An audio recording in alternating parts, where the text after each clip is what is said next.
नमस्कार प्रणाम, हम अभिनीत। एगो बहुत बड़ खबर आ रहा बा भोजपुरी इंडस्ट्री से जुड़ल।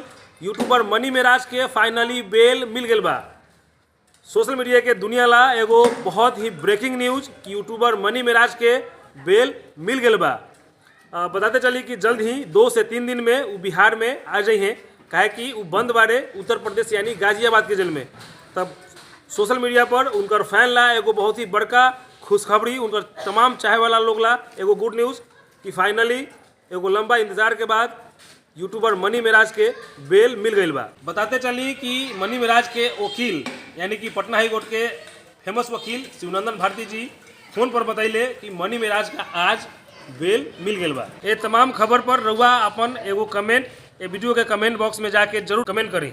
मनी मेराज के जेल से अहिला का खबर पर अगर वह खुश बानी तो कमेंट में लिखी वेलकम। ये मामला से जुड़ल अगला अपडेट खातिर बनल रही हमारे साथे। बहुत बहुत धन्यवाद।